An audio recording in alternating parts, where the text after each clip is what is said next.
Olá pessoal, meu nome é Fernando Queiroz, eu sou o coordenador aqui do módulo de cirurgia geral do Mediaula. Esse ano o nosso curso está todo reformulado, venha ser nosso aluno. Pessoal, eu gostaria de me apresentar para vocês. Meu nome é José Maria, eu sou o coordenador da parte de pediatria do Mediaula e estamos com uma dinâmica totalmente reformulada para que você, no final do ano, consiga o seu objetivo, que é aprovar nos principais concursos de residência do país. Oi pessoal, bem-vindos. Meu nome é Marina Neves e eu sou responsável pelo módulo de ginecologia e obstetrícia do curso Mediaula. E esse ano tá show e acho que vocês têm grande chance de aprovação. Obrigada, vem pro Mediaula. E quem que é o Mediaula? Quem que está falando aqui para vocês? Em primeiro lugar, meu nome é Dr. Sérgio Canabrava, sou graduado em Medicina pela Universidade Federal de Minas Gerais, residência pela Santa Casa de Belo Horizonte em oftalmologia, hoje preceptor de oftalmologia e cirurgia de catarata da Santa Casa de BH e coordenador científico aqui do Mediaula. Para apresentar quem que é o Mediaula, para apresentar por que a gente aprova tantos alunos, por que a nossa didática. Assiste uma aula com os tópicos principais que são cobrados na prova. Depois você vai para uma apostila com a apostila no tamanho ideal, com mais de 7.000 questões comentadas.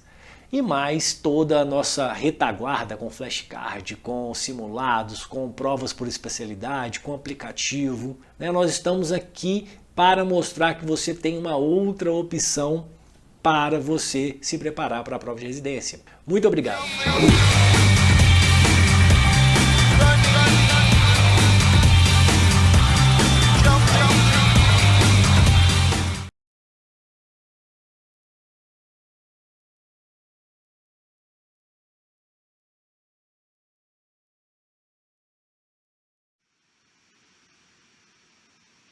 E aí pessoal, tudo bem? Meu nome é Caio, eu sou médico psiquiatra aqui em São Luís do Maranhão. E o pessoal da Liga de Psiquiatria e Saúde Mental da Federal do Oeste da Bahia me convidou para participar desse mini curso de psiquiatria com o tema de semiologia psiquiátrica, né? E normalmente, antes de começar as minhas aulas, eu tento sempre mostrar para vocês qual é a importância do tema que a gente vai discutir e qual a relevância para a vida de vocês, mesmo que vocês não sejam ou que não tenham nem a intenção de se dedicar à psiquiatria. Nesse caso, por que é importante focar um pouquinho na semiologia psiquiátrica de uma forma isolada? Apesar de ter uma base muito semelhante com a semiologia clínica, qualquer tipo de outra anamnese clínica,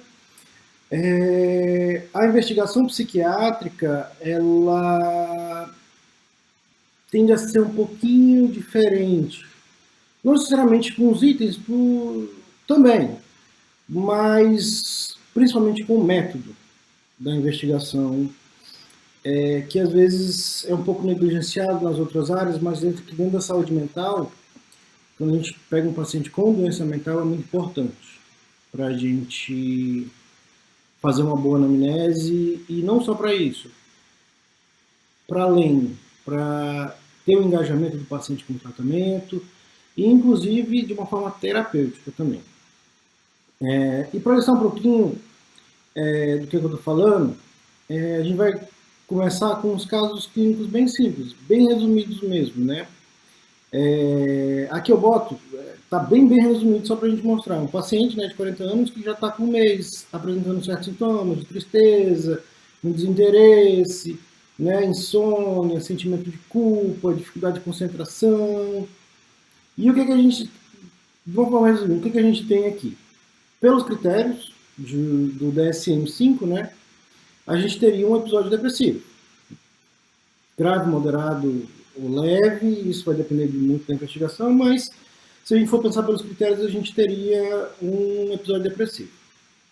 Nessa situação, a gente tem 5 sintomas, né, incluindo, sendo que um deles, 2 no caso, é tristeza, e a anedonia sendo desinteresse. Então a gente poderia encaixar. Mas, e se a gente pega uma diferença. É o mesmo paciente com os mesmos sintomas, com 4 sintomas, na verdade, a tristeza, o desinteresse, a insônia, a culpa, e também apresentou uma perda ponderal importante de 15% do seu peso num período de 6 meses, né? Após um diagnóstico de CA gástrico. E aí, nesse caso, será que a gente tem também um diagnóstico de episódio depressivo? Ou se nesse caso a gente poderia pensar um pouco diferente? Será que nesse caso essa perda ponderal não está associada somente ao tratamento e diagnóstico do CA? Ou se essa perda ponderal também está associada a um episódio depressivo? E se ela não for associada ao episódio depressivo, eu tenho como encaixar ele como episódio depressivo? Só com essa parte. E aí a gente fica nessa dúvida, sem investigar outras particularidades do paciente, né? Aqui é um outro caso. É um paciente, mesmo paciente de 40 anos, que está com esses sintomas, né, de tristeza, desinteresse, insônia, culpa, e apresentou perda ponderal. Nesse ponto aqui, sem ser associado ao câncer, CA. Só que aí a gente pensa, não, tá com sintomas, a perda ponderal também é um dos critérios, episódio depressivo, vai lá, fez o diagnóstico, começou a tratar com antidepressivo, dessa aqui acertei. Só que aí 2 semanas depois, a acompanhante volta lá no teu consultório, e aí pega e diz que o paciente foi internado. Diz que surtou. O paciente surtou e começou não estava dormindo, e começou a falar besteira, começou a ficar com muita raiva, bater em todo mundo. E aí? Será que era realmente um episódio depressivo? E aí, se a gente fosse investigar, talvez ele não tivesse algum episódiozinho de hipomania que acabou passando despercebido na entrevista, se a gente não teve uma boa ligação com aquele paciente, e aí ele acabou passando isso despercebido, e a gente pensou. Ainda um outro caso, se a gente for pensar.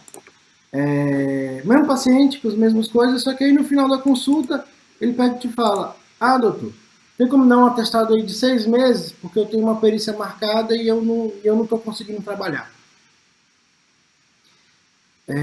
Nesse caso, será que só o que o paciente está referindo para a gente consegue incluir ele como um paciente com episódio depressivo, que seja grave, para precisar de um afastamento, ou não, ou esse paciente estava só simulando, ele leu sobre os sintomas e veio para o consultório dizendo que estava assim, que ele precisa de um afastamento para a perícia, que não sei o quê. Então, a anamnese psiquiátrica, ela passa muito por essas nuances. A gente tem que pensar sempre se o paciente está exagerando nos sintomas, se o paciente está simulando, ou se o paciente está dissimulando, né, ocultando alguns sintomas. Quando é que esses sintomas começaram? Se o paciente sempre foi triste, ou se mudou alguma coisa.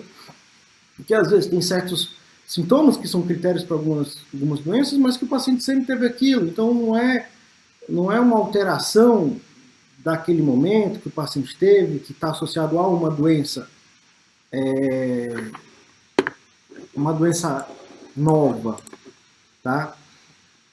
E é tudo isso que a gente vai ver nessa aula hoje, para saber como é que a gente cria um vínculo com o paciente para que aquele paciente fale as coisas de uma forma mais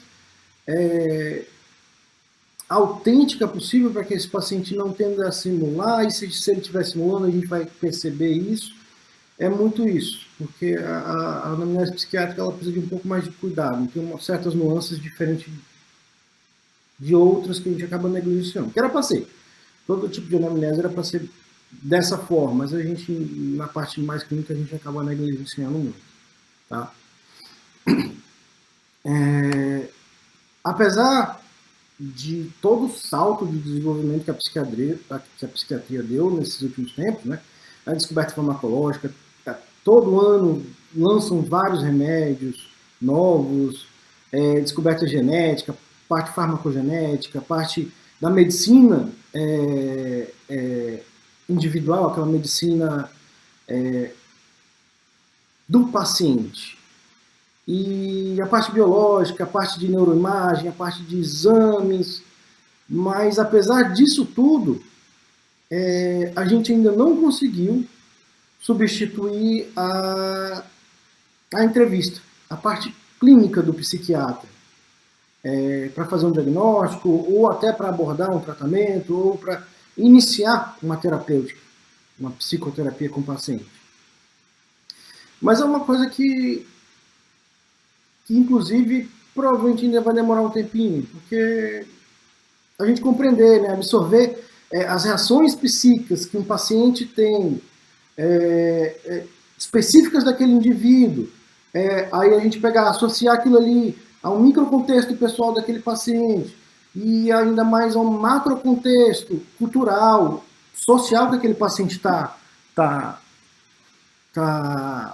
se apresenta, e ainda no final, pegar tudo isso, juntar e dizer para o paciente o que está acontecendo, e ainda manter um olhar individual, empático com o paciente, demanda um olhar também subjetivo de um ser humano. Então, eu acho um pouco difícil que a gente tenha uma automatização da psiquiatria ainda tão cedo. Tá? E é por isso que é importante também a gente entender direitinho como é que funciona uma anamnese, como é que funcionam essas nuances para que a gente faça não só... Porque o diagnóstico acaba sendo a parte mais simples. É a parte que... É o que a gente aprende na faculdade. A parte mais simples de uma entrevista psiquiátrica. O resto é que é complicado. É a gente fazer com que o paciente se engaje no tratamento, ele aceite um diagnóstico e, ao mesmo tempo, a gente consiga fazer com que ele saia do consultório melhor do que ele entrou. Apesar de receber uma notícia de que ele está com algum problema mental. Como a gente está falando dessa interação de dois seres subjetivos, o psiquiatra e o paciente, a gente tem que entender também, nesse contexto da anamnese, o que pode atrapalhar e o que pode ajudar. Tá? Antes da gente começar a entrar na parte mais acadêmica, mais teórica, vamos pensar o que pode influenciar na qualidade da entrevista. Tá? Para que a gente consiga as informações mais confiáveis possíveis de um paciente. Informações, às vezes, que o paciente nem fala, que a gente só percebe. Tá? Um dos primeiros fatores, óbvio, que influencia na anamnese do paciente, na entrevista em si, é o próprio paciente. Tá, gente? Um paciente que ele procura um atendimento psiquiátrico de forma espontânea, vou marcar um psiquiatra para mim, vou me consultar porque eu estou sofrendo com isso, isso, isso. Ele naturalmente vai ter uma predisposição a contribuir de uma forma mais... de contribuir com o entrevistador de uma forma mais autêntica, mais eficaz possível. Mesmo que, às vezes, isso acontece muito, que o paciente tem uma dificuldade de entender, uma dificuldade de definir o que ele mesmo está sentindo. Às vezes, isso acontece muito com pacientes depressivos. Às vezes o paciente está sentindo, ele está sofrendo, mas ele não consegue expressar o que ele está sentindo. Entendeu? Mas mesmo assim, o custo da entrevista com esses pacientes que têm um engajamento mais fácil, mais natural, mais espontâneo, acaba sendo muito mais fácil, tá, da gente progredir. Agora imagina, um paciente, mesmo que eles não estejam num quadro extremamente grave, mas um paciente que às vezes foi obrigado, foi levado para o consultório, a mãe que levou, o pai que levou, ou então o paciente realmente está num quadro mais grave, psicótico, não estava querendo ir e tal. Esse paciente, muito provavelmente, vai dar trabalho.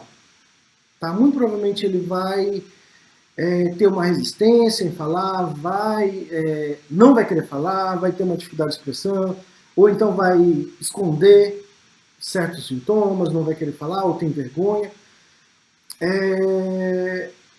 E até, né, às vezes não é nem o paciente que é levado, às vezes ele nem entende por que ele está ali. Às vezes as pessoas estão percebendo que ele tem alguma coisa errada, mas ele não está percebendo, ou ele não quer aceitar, e isso já começa, a entrevista já começa de uma forma muito problemática nesses casos, tá? Porque o paciente vai chegar lá e vai perguntar, não vai nem saber o que ele está fazendo ali, tá bom, gente?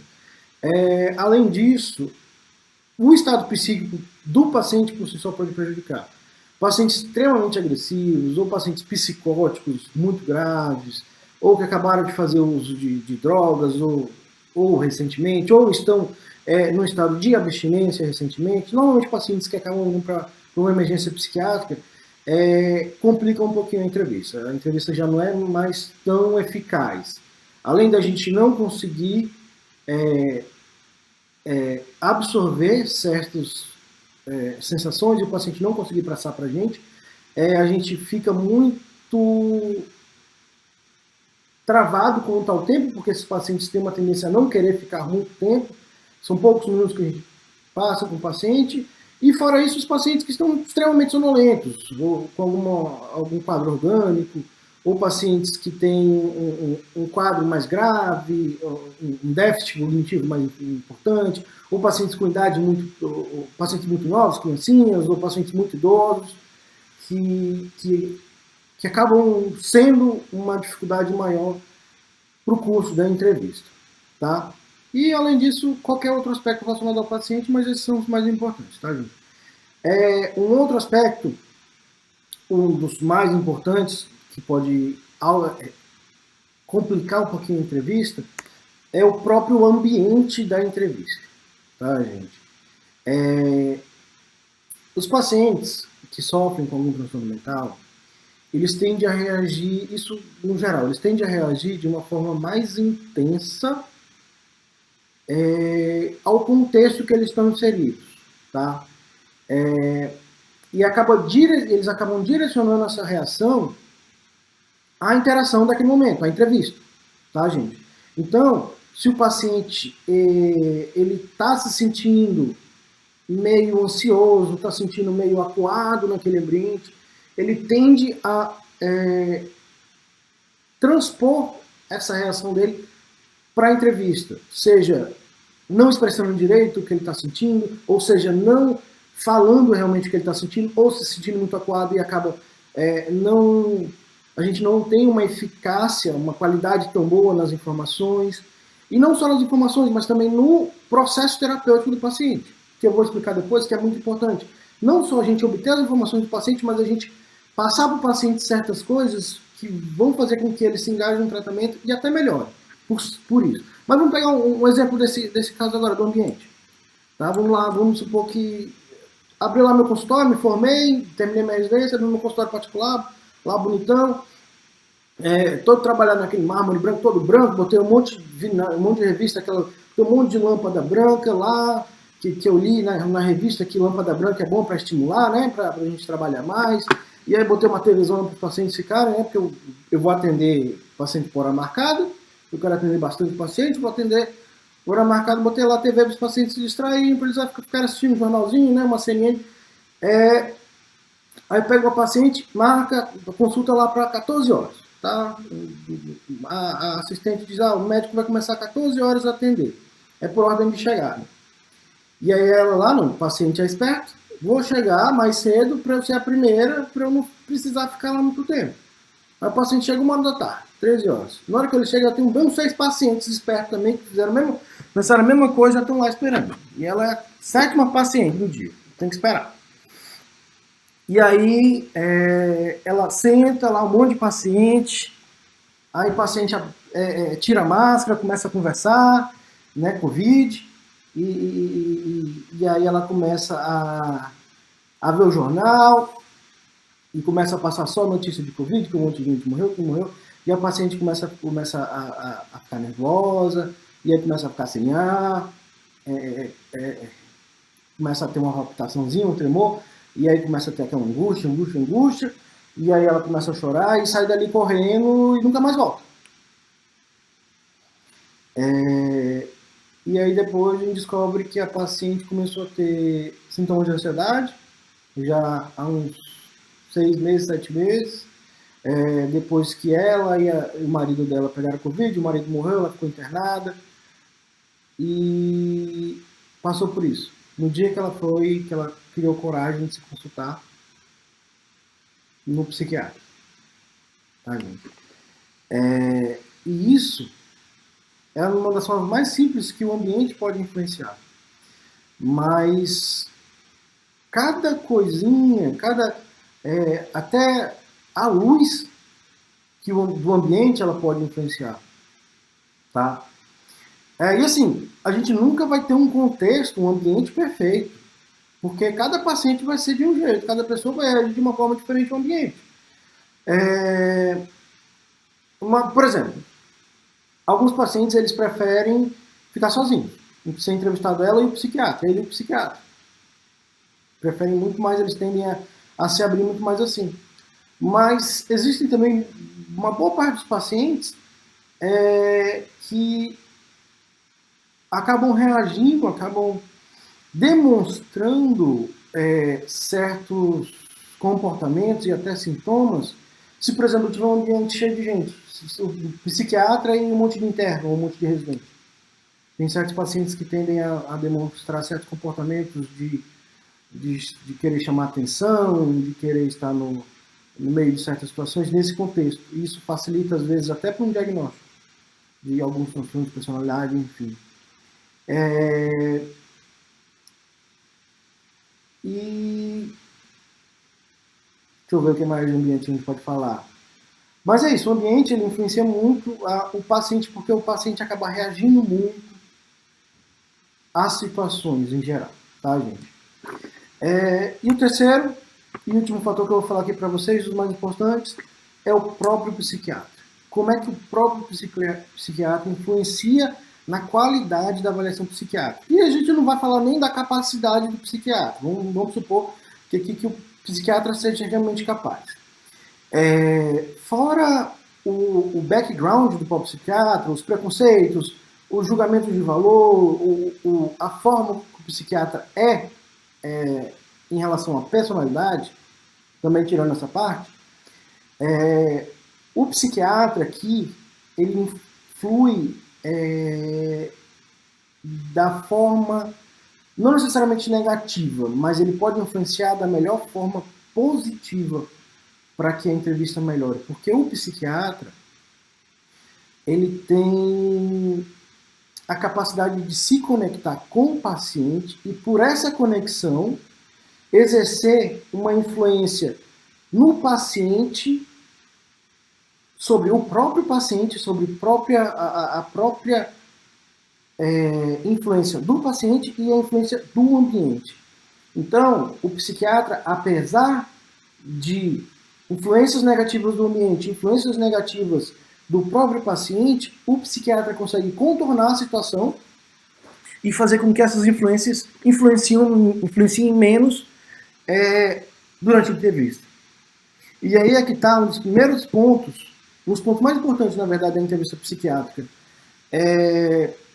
que é a chave não só para fazer o diagnóstico dos pacientes, que, como eu falei, é a parte mais, entre aspas, simples, mas para que a gente consiga uma adesão, um vínculo terapêutico, uma evolução do tratamento da doença, e para que aquele atendimento, se ele não for especificamente para psicoterapia, ele também sirva como uma psicoterapia. Porque tem gente que não... A medicalização da psiquiatria está acontecendo tão rápido que cada vez mais os psiquiatras novos eles estão virando só médicos, só realmente prescritores. E a prescrição, às vezes, é o mínimo que a gente faz numa entrevista. Às vezes, o tratamento farmacológico é uma porcentagem muito baixa na melhora do paciente. Às vezes, o paciente, e mesmo que seja, vamos supor que seja um paciente bipolar. O transtorno bipolar ele vai precisar tomar uma medicação, ou várias. Só que, se eu não tiver contato com aquele paciente, se eu não tiver um vínculo com aquele paciente, o paciente vai sair do consultório, ele vai escutar o diagnóstico, talvez ele aceite, talvez ele não aceite, e muito provavelmente o paciente não vai tomar o medicamento, que é típico do paciente bipolar. Só que se eu fizer uma boa, se eu criar um bom vínculo com esse paciente, uma boa psicoterapia com aquele paciente, ele vai provavelmente ter uma adesão um pouco melhor ao tratamento e naturalmente vai ficar melhor, tá, gente? Mas vamos ver essa questão dos vínculos, como é que eles funcionam, tá? Os vínculos, de teorias dos vínculos ou técnicas dos vínculos, é como se fosse um fio tensionado, que esse fio ele precisa se manter tensionado o tempo inteiro durante a entrevista para que eu consiga exercer essa influência que eu falei sobre o paciente, exercer o meu papel como terapeuta, como médico daquele paciente, para que o paciente tenha uma adesão, para que ele acredite em mim e para que eu consiga melhorar. Tá? E aí, dentre todas essas aqui, a primeira coisa que acontece numa entrevista psiquiátrica, o primeiro vínculo que acontece é o vínculo da autenticidade. Tá? É esse vínculo que abre o canal com aquele paciente. Esse vínculo ele serve para eu sinalizar que o psiquiatra está disponível para ajudar. Que o psiquiatra ele não está ali simplesmente com um robô que vai te passar um remédio. Que ele é como a pessoa é. Entendeu? A mensagem que ele passa, que esse vínculo passa, é eu sou como você. Tá? E esse vínculo ele serve para muito, assim, é a base da entrevista. Tá, gente? Porque o paciente com transtorno mental, ele vai chegar no consultório, obviamente querendo uma melhora, querendo melhorar do sofrimento dele, que às vezes ele nem sabe o que é. Mas, ao mesmo tempo, os sintomas que ele vai ter que passar, o jeito que ele vai ter que se abrir, são sintomas que não são tão simples como medir uma pressão, ou então aferir uma temperatura. São sintomas que, às vezes, são exclusivos dele. Ele nunca falou isso para ninguém, às vezes. Ele nunca se abriu quanto aquilo para ninguém. E aquilo gera uma insegurança muito grande, gera uma ansiedade muito grande no paciente. Então, quando a gente quando a gente é um pouco mais autêntico, a gente mostra, não, eu não sou só um médico, eu sou que nem você. Eu diminuo um pouco essa insegurança, eu controlo um pouco a insegurança, tanto do paciente, essa ansiedade do paciente, como do próprio médico. Que ele vai conversar sobre certas coisas que normalmente ele não conversa com outras pessoas na vida dele. Então a gente evita momentos de tensão, né, porque, querendo ou não, a gente vai ter que falar sobre assuntos muito delicados, na grande maioria dos pacientes. Então, nesses momentos de tensão, a gente acaba evitando. E assim, a autenticidade, ela, como todos esses vínculos, na verdade, ela varia muito de paciente para paciente, tá, gente? Cada paciente, ele tem um jeito diferente de te ver como uma pessoa autêntica. Ou, por exemplo, quando a gente está atendendo criancinha, quando a gente está atendendo, que são extremamente complicadas de ir ao médico. Eles vão no médico já achando que vão sofrer mais do que eles já estão sofrendo. Como é que a gente tenta criar um vínculo com esse paciente? A gente abre a porta, e aí, doutor fulano de tal, tudo bem com o senhor? O que o senhor vai fazer aqui hoje? O que foi que tua mãe te trouxe aqui? Tá doente? E a gente tenta criar um vínculo, mostrando que a gente também, vamos supor que ele traga um brinquedinho. A gente tenta ter um conhecimento prévio sobre o que é aquele brinquedo.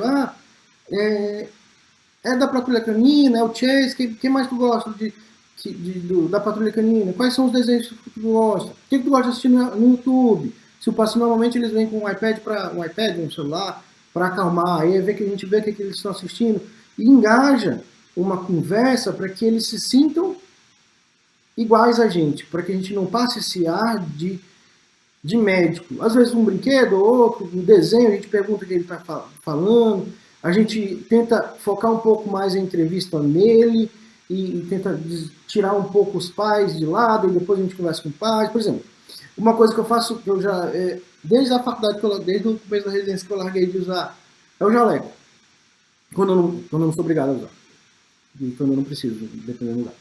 Mas eu vejo o jaleco, eu acho que o paciente tem uma tendência a ver o jaleco do médico como um símbolo muito opositor, muito... não gera uma tranquilidade, às vezes, no paciente. Principalmente nos pacientes com transtorno mental. Então, eu acho que, às vezes, quando eu fico sem o jaleco, os pacientes tendem a ficar mais tranquilos, normalmente. Então, o vínculo de autenticidade é isso, é mostrar para o paciente que, além de médico, além de profissional, está ali como uma pessoa que nem ele. Tá? Depois disso, o que a gente precisa criar? A empatia. Tá, gente? A empatia, ela... Normalmente, a empatia é uma característica intrínseca das pessoas, de uma parcela das pessoas, na verdade, né? Quando o psiquiatra ele já é empático naturalmente, essa ligação com o paciente se torna bem mais fácil, tá? Mas nem todo mundo tem essa empatia. Então, de uma forma profissional, a gente tem que criar essa empatia, tem que treinar essa empatia com o paciente, tá, gente? E, assim, ser empático não significa sofrer com o paciente. Eu não estou ali para ver o paciente chorar e chorar junto, ou para ver o paciente ficar ansioso e ficar ansioso junto. Não é sofrer junto com o paciente, mas entender o que ele está sentindo e respeitar o sentimento do paciente. Tá, gente? É isso que é ser empático, é mostrar para o paciente que eu compreendo o que ele está sentindo, o que ele está passando. Tá?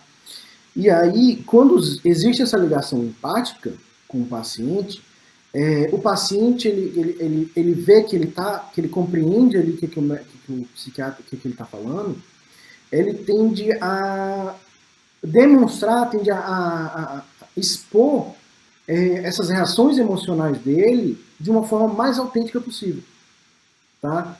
E aí ele permite que o psiquiatra, sendo autêntico, mostrando o que ele sente, seja por palavras ou seja por comportamentos, o psiquiatra consegue validar muito melhor o que o próprio paciente está falando.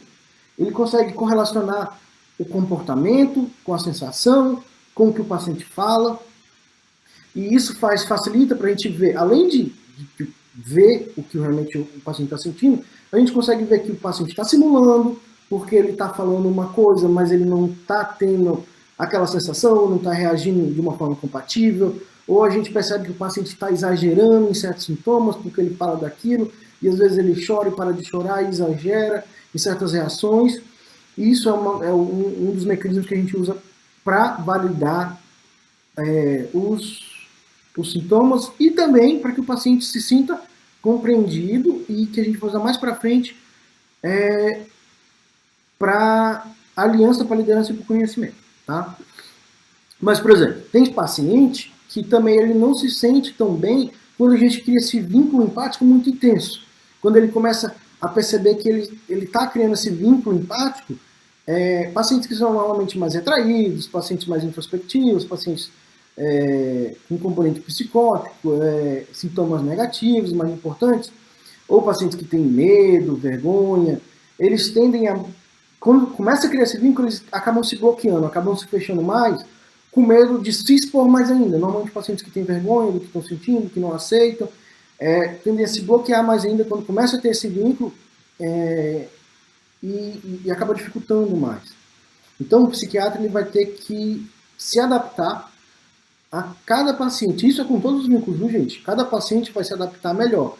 Tem paciente que eu chego aqui, que atendo, e aí, como é que você tá? Tá tudo bem? Eu tenho uma autenticidade, um vínculo muito mais...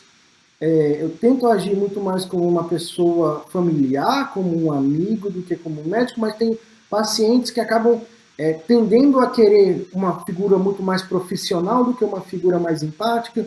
E isso vocês vão ter que ver A cada momento, vocês vão ver as reações do paciente e vão se adaptar a esses vínculos, certo?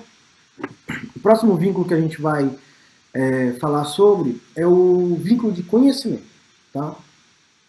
E aí é que começa o psiquiatra a ser o psiquiatra, tá? O vínculo de conhecimento, a gente faz depois que a gente fez essa conexão empática, é autêntica com o paciente, depois que a gente já tem uma abertura, e o paciente mostra o que está acontecendo. O vínculo do conhecimento, ele mostra para o paciente que o psiquiatra sabe do que aquele paciente está falando, tá? A gente vai mostrar que a gente entende aquilo ali, que a gente sabe o que o paciente está sentindo, e que a gente pode ajudar, tá bom? E aí, de novo, cada paciente é um paciente diferente, tá? E aí essa demonstração de conhecimento vai variar de acordo com o paciente, tá? Alguns pacientes, eles tendem, por exemplo, a buscar uma postura realmente mais profissional, mais didática. O paciente fala os sintomas, a gente vai, investiga certas coisas, e aí chega o momento da entrevista que é a vez do psiquiatra falar, que ele vai dizer, olha, o senhor falou tal sintoma, cada um desses sintomas, eles estão compatíveis com tais e tais critérios, de tal diagnóstico. Então, o senhor já tem vários desses critérios, acaba a gente podendo fazer um diagnóstico de tal coisa, sempre se mantendo uma forma mais técnica, de uma forma, claro, que o paciente tem que entender, não técnico demais, mas mais técnico do que um leigo, tá bom? Alguns pacientes se sentem melhor assim, mas por outro lado, alguns pacientes tendem a não querer isso, porque às vezes o paciente ele não entende, ele não quer, ele só quer saber mesmo o que ele tem e como é que vai fazer para tratar. Em alguns pacientes, eles vão para a consulta já meio que predestinados a que o médico diga que eles não têm nada. Na cabeça deles, eles acham que eles não têm nada, eles sabem que eles não têm nada, mesmo no fundo sabendo que tem. E aí esses pacientes, eles tendem a criar mais esse vínculo de conhecimento, e não quando o psiquiatra ele junta tudo ali e diz que o paciente tem tal coisa. Mas, na verdade, quando o psiquiatra ele indica o caminho para que o paciente mesmo se faça o diagnóstico. Isso facilita com que ele aceite. Não sou eu que estou falando que ele tem isso, ele mesmo percebeu. Por exemplo, alguns pacientes com certos transtornos de personalidade, que inclusive eu tenho uma tendência, dependendo do transtorno, dependendo do paciente, a não dar tanto, não rotular o paciente, porque essa questão do conhecimento, a gente tem que sempre dosar. A gente está aqui para dizer os problemas que o paciente tem e não para dizer que ele é tal. Ele não é um paciente depressivo, ele não é um paciente ansioso, ele ou ela, sei lá, não é um paciente com transtorno borderline. Os pacientes com transtorno de personalidade têm uma tendência, às vezes, a querer... Eles usam o diagnóstico, às vezes, como combustível, como justificativa para os atos, para o comportamento deles. E aí é que está. Às vezes, esses pacientes, eles se dão melhor quando eles não têm um diagnóstico, quando eles não saem com um rótulo. E aí, por exemplo, um paciente com transtorno de personalidade, eu começo a buscar os comportamentos do paciente, eu faço com que o paciente veja, porque a grande maioria dos pacientes tem uma tendência a ter um comportamento bem comuns entre eles, enfim. Aí eu começo a mostrar para o paciente que ele tem esse comportamento, aí eu mostro que ele tem esse outro comportamento, eu mostro que esse comportamento acaba prejudicando isso na vida dele, e esse comportamento acaba levando, essa reação aqui que ele tem acaba levando a um comportamento exagerado, que acaba levando a mais sofrimento para ele. Quando eu faço isso, eu estou mostrando para o paciente que ele tem um problema que, na verdade, eu não preciso nem de um nome, mas que ele percebe que ele tem um problema real. E isso ajuda muito no tratamento do paciente, nessa aliança terapêutica. Tá, gente?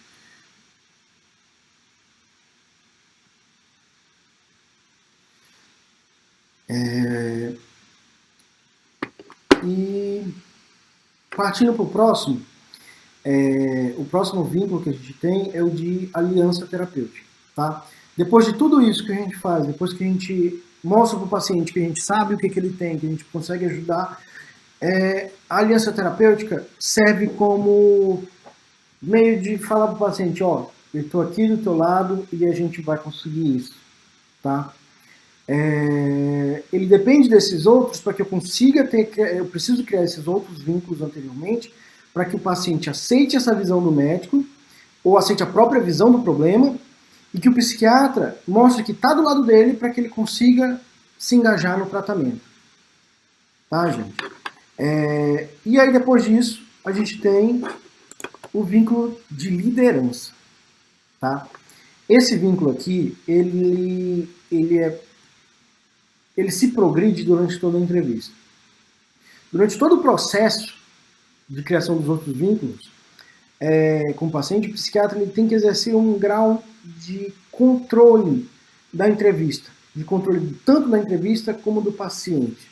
Mas esse controle ele tem que ser tão sutil que ao mesmo tempo o paciente vê aquela situação com uma naturalidade, porque ajuda o paciente a se sentir menos constrangido, menos ansioso, que ele tem uma liberdade para que ele fale dos sintomas dele, para que ele se abra de uma forma melhor, mas ao mesmo tempo, por trás disso tudo, o psiquiatra está conduzindo o paciente. O psiquiatra ele está mantendo aquele processo, ele está gerindo todo aquele processo, e eu consigo essa liderança, o paciente ele acaba sentindo essa liderança de uma forma meio que subliminar, e essa liderança eu vou exercer também depois, para que o paciente aceite melhor o tratamento, para que eu tenha para que ele aceite a terapia e se mantenha na terapia, tá? E para que ao mesmo tempo eu passe a sensação de que, olha, vamos fazer isso aqui porque vai dar certo.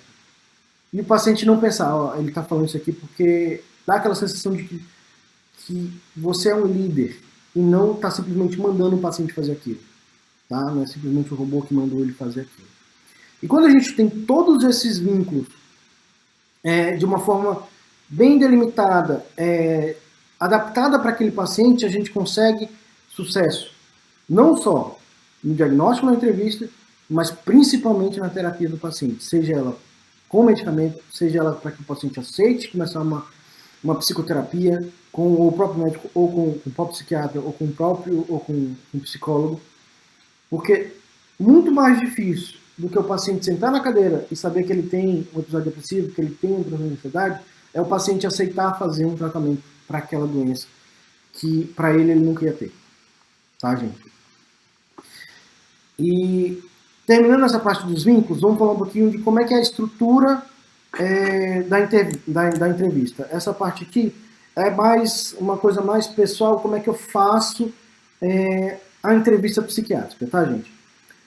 A gente divide essa em 4 fases, tá?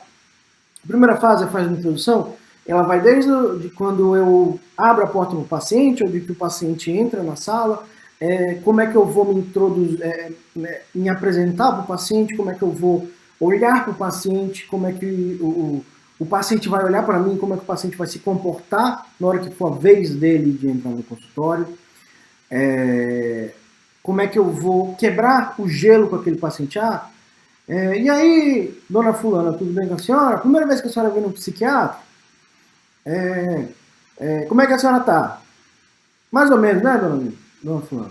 Mas a gente vai resolver isso aí, a gente vai tentar resolver isso aí. É uma forma é a introdução, é como é que porque vocês sabem que a primeira imagem não é que fica, mas ela é muito importante, tá? Então, quando o paciente tem uma imagem de um psiquiatra que às vezes está mal-humorado, está rabugento, está chateado, está cansado, a tendência da evolução da entrevista é que ela busque sempre esse sentimento inicial durante toda a entrevista.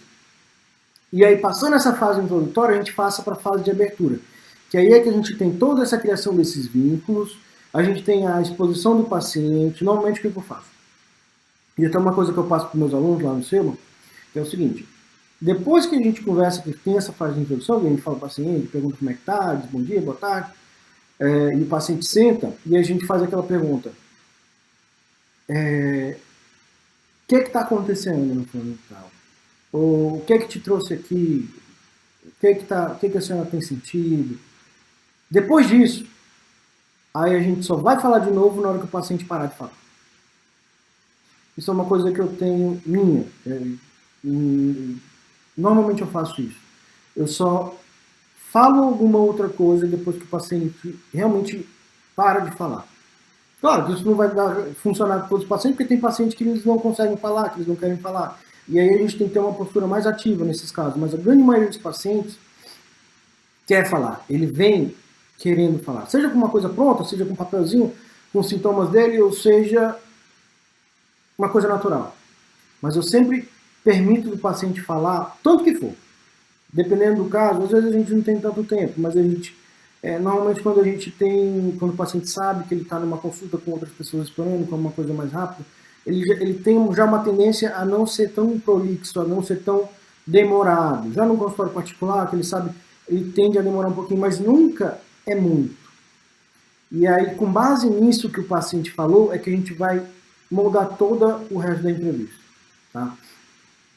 E uma coisa que eu vejo muito, principalmente dos alunos e de outros psiquiatras que eu já vi, é uma tendência a isso, vocês vão ver. Quer ver marca? Olha no ambulatório de vocês, ou quando tiver algum colega atendendo. Normalmente, o médico, seja ele psiquiatra, ele tende a interromper o paciente antes do primeiro minuto que o paciente começa a falar. Normalmente a pergunta é desde quando? Que o paciente naturalmente vai falar. E mesmo que ele não fale, a gente pode perguntar depois. Eu não preciso interromper o paciente com 10 segundos que ele está falando. Ah, doutor, eu estou sentindo isso. Ah, mas desde quando? Quando isso acontece, normalmente percebe também como é que é a reação do paciente. O paciente, ele, via de regra, fica muito chateado com isso. Ele pode até não falar, mas ele sempre transparece. E isso é uma coisa que deveria acontecer não só na entrevista com o psiquiatra, mas em qualquer uma. E aí, de acordo com o que o paciente fala, a gente pergunta, mas desde quando? E como é que mais está sentindo? Quais outros sintomas? E aí, a gente vai estruturando a entrevista de uma forma aberta e vai fechando, vai afunilando cada vez mais. Quando vocês forem ver, provavelmente vocês passando por a cadeira de psiquiatria, vocês já viram que a entrevista psiquiátrica tem várias formas. Entrevista aberta, semi-estruturada e estruturada. Aberta funciona muito com a psicanálise. Simplesmente o paciente fala e às vezes o profissional acaba dando só um feedback, mas ele não investiga ativamente o paciente. Já a estruturada é o formulário. Por exemplo, eu tenho um formulário de entrevista do DSM-5, que eu tenho 1 milhão de perguntas, eu vou marcando sim ou não, mais ou menos, para os sintomas que vão ficar. Você teve tristeza nos últimos 6 meses, você teve falta de vontade de fazer as coisas, aí vai marcando sim ou não. E aí no final da entrevista, junta os números lá, faz a soma e dá um diagnóstico ao paciente. Nesses casos também não funciona direito, porque o paciente funciona para casos muito específicos, num trabalho... Um trabalho científico, eu preciso ter uma constância, uma homogeneidade na população, e aí até funciona, mas para entrevista e tratamento do paciente, esse tipo de entrevista não funciona. O que a gente usa na entrevista é a semi-estruturada, que varia de muito aberta a muito fechada. E aí a gente faz, no meu caso, por exemplo, eu deixo o mais aberto possível, eu não pergunto nada para o paciente, eu deixo ele falar, e aí eu vou fechando cada vez mais. Eu vou fazendo mais perguntas abertas, e perguntas mais abertas, e vai fechando um pouco, até que eu faço o paciente, no final das contas, quando eu preciso de algum ou outro, perguntas extremamente fechadas. O paciente pode responder sim ou não, ou com perguntas mais simples, ou com respostas mais simples. E aí, com isso, a gente termina a fase de abertura e a gente começa a devolutiva. A devolutiva é aquela parte que começa o vínculo de conhecimento, é a parte que o profissional começa a falar, não, agora é a minha vez. E é nessa parte que o profissional vai juntar tudo que o paciente falou, mostrar para ele o que é sintoma e o que ele está sentindo e correlacionar com o sintoma, mesmo ou com uma reação, juntar tudo isso e mostrar o que o paciente tem, um diagnóstico, ou vários diagnósticos, seja. E ao mesmo tempo, é nessa devolutiva que eu vou fazer o processo terapêutico também. Que eu vou mostrar para o paciente certas técnicas cognitivas, certas técnicas comportamentais, vou mostrar para o paciente que certos comportamentos que ele está fazendo não são legais, que ele pode melhorar isso, para que ele já comece a melhorar eu vou começar a quebrar certos pensamentos automáticos do paciente, pensamentos que estão atrapalhando já a vida do paciente há muito tempo, eu já começo a quebrar desde agora esses comportamentos para que o paciente já se sinta melhor. E aí, depois que eu faço tudo isso, que eu falo do paciente, que eu prescrevo o paciente, converso com ele quais vão ser os tratamentos que eu vou fazer, é o encerramento. No encerramento, eu mostro para o paciente tudo que a gente fez aqui e faço os encaminhamentos que eu preciso fazer, os exames que eu preciso fazer, explico novamente para o paciente como é que vai ser o tratamento. Sempre bom, eu nunca explico só uma vez, explico 2, 3, 4 vezes às vezes para o paciente, dependendo do paciente, como é que funciona o tratamento, quanto tempo vai demorar, quais são os efeitos colaterais, e sempre os pacientes saírem. Mandar uma mensagem de esperança para o paciente. Tentar fazer com que o paciente saia dali e saia, não, poxa, agora eu vou melhorar. Tenho certeza que eu vou melhorar. Tá? Porque isso é muito importante, porque do mesmo jeito que a imagem, a primeira imagem é que fica, a última imagem, a última sensação também é muito importante durante a entrevista, tá, gente? E aqui a gente tem, como é que os itens que a gente tem. Aqui eu vou passar um pouco mais rápido, porque os itens são basicamente muito parecidos, são basicamente os mesmos de qualquer anamnese, com algumas mudanças pequenas, tá, gente? A gente tem identificação, queixa principal, história da doença atual, a história patológica pregressa do paciente, história psiquiátrica prévia do paciente, história pessoal, psicossocial e a personalidade pré-morta, a história familiar do paciente, tá? História clínica familiar, história psiquiátrica familiar e o exame psíquico, tá? E aí o que a gente tem em cada uma desses itens? A identificação, a mesma identificação de qualquer anamnese, ela é muito importante porque dependendo de como o paciente está, a gente pode influenciar muito no quadro do paciente, tanto no desencadeamento do quadro ou numa piora. A gente tem idade, sexo, tudo isso importa aqui. Cada paciente é um paciente. Eu não pergunto religião para todos os pacientes, mas às vezes o paciente passa um pouco e a gente... Uma outra coisa, é sempre bom a gente ter um conhecimento vasto em certas categorias para que a gente crie também aquela questão do vínculo de empatia. Do mesmo jeito que é bom a gente saber, às vezes, por exemplo, como é que funciona um desenhozinho animado, tal, que a criança assiste. Às vezes um paciente que tem um componente religioso muito importante e que a gente se mostra interessado também naquilo. A gente não precisa ser, um paciente é espírita, a gente não precisa necessariamente ter participar, ser espírita, para que a gente saiba um pouco e a gente consiga conversar com o paciente e entenda o que o paciente acha, porque isso facilita também a questão daquele vínculo. Mas enfim, nem todo paciente a gente precisa perguntar tudo isso. Tem vezes que tem certos componentes que não são tão interessantes e às vezes podem até machucar ou deixar um paciente mais constrangido, tá? A questão principal, mesmo do jeito de uma clínica, né, o que motivou o paciente a aquele atendimento, a história da doença atual, que a gente vai pegar os sintomas atuais, a doença atual, o episódio atual e investigar tudo aquilo, desde quando começou, período de melhora, período de piora, desde quando começou isso, quando é que piorou, se já fez tratamento, o que está fazendo de tratamento, a gente vai investigar a doença, o episódio atual. Tá? Às vezes esse episódio atual começou há uma semana, às vezes esse episódio atual começou há 20 anos. Então vai depender muito do que o paciente está passando. Tá?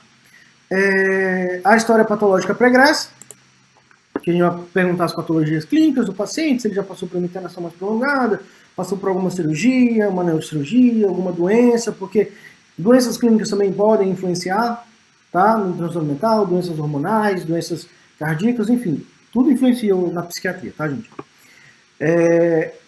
O histórico prévio psiquiátrico, tá? Os episódios anteriores, se já fez tratamento, se melhorou, qual remédio usou, por exemplo, pacientes que têm um transtorno depressivo recorrente, às vezes já fizeram tratamento outras vezes, melhoraram, às vezes aí acaba trocando muito de remédio, aí tiveram muitos efeitos colaterais com o outro, e às vezes não, a grande maioria das vezes, se eu melhoro um paciente com um tratamento, com remédio X, a tendência dele melhorar de novo com esse remédio X é extremamente alta, tá, gente?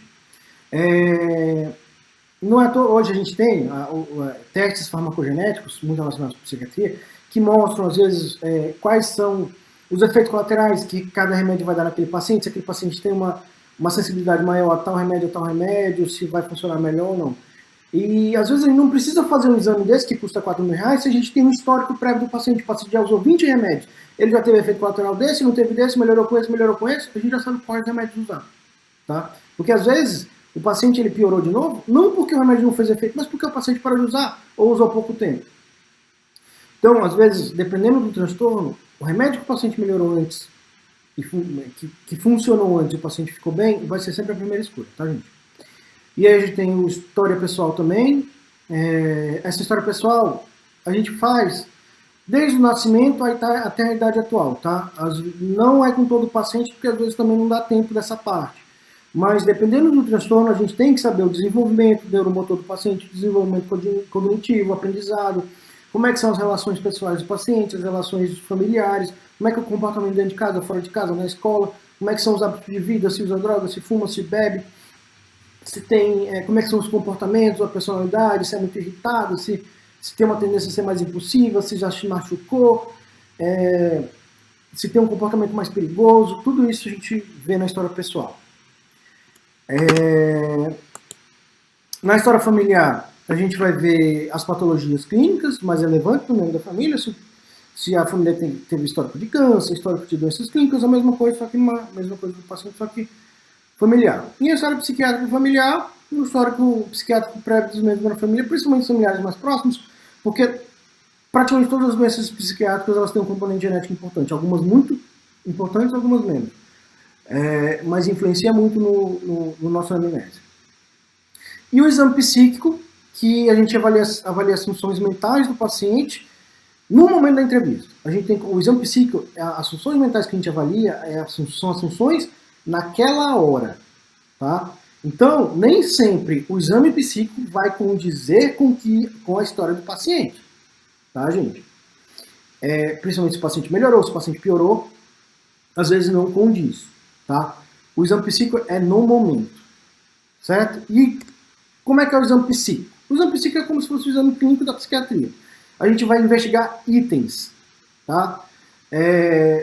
Todas as funções psíquicas, de aparência, consciência, atenção, afeto, humor, psicomotricidade, inteligência, memória, todas essas, para que a gente tenha uma imagem do paciente naquele momento. O exame psíquico, ele serve como se fosse uma fotografia para o próprio psiquiatra ou para qualquer pessoa que for ver esse exame, que leia aquele exame, o exame psíquico e depois uma súmula, que é como se fosse o exame psíquico em forma de texto, em forma de história. Se uma pessoa ler aquilo ali, ela vai ter uma imagem do estado psíquico do paciente naquele momento, tá? Para isso que serve. No mais, o que a gente pode tirar dessa entrevista aqui, dessa aula, é o seguinte. Tem muita gente que fala que, às vezes, tem certas áreas da medicina que precisa ter um dom, que eu não tenho um dom para isso e tal, eu não consigo. Se a gente precisar de um dom, se um psiquiatra precisar de um dom para exercer, para criar esse vínculo do paciente, para que ele consiga criar um diagnóstico, criar um vínculo terapêutico e até uma psicoterapia com o paciente, não é o dom de ser um bom médico, mas seria o dom da capacidade de se adaptar. Porque cada paciente que sentar na cadeira na tua frente, ele vai demandar conhecimentos, vai demandar comportamentos e vai demandar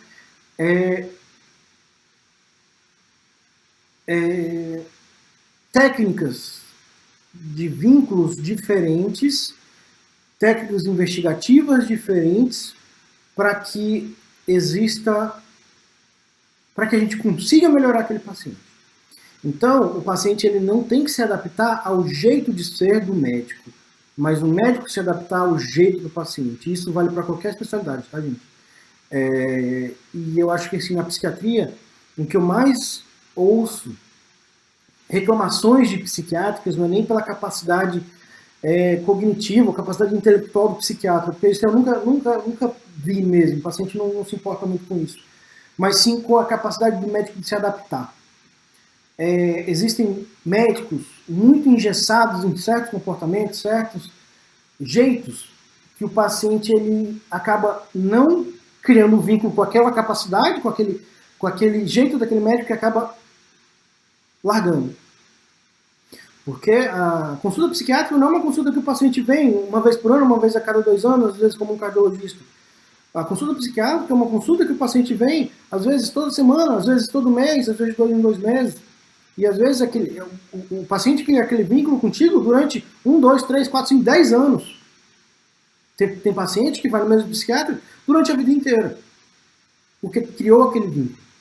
Tá, gente? Então, sempre pensem nisso. Nunca queiram impor o seu jeito ao paciente, mas tentem absorver o jeito do paciente para si. Tá? E no mais é isso. Eu queria agradecer de novo ao pessoal da Liga. Tá, gente? Obrigado pelo convite. E aí, qualquer dúvida, se precisar, tem meu Instagram. Pode mandar mensagem pelo e-mail também, pode mandar direto no Instagram, que a gente resolve qualquer pepino aí. Tá bom? Obrigado. E espero receber outros convites mais pra frente. Até logo, gente.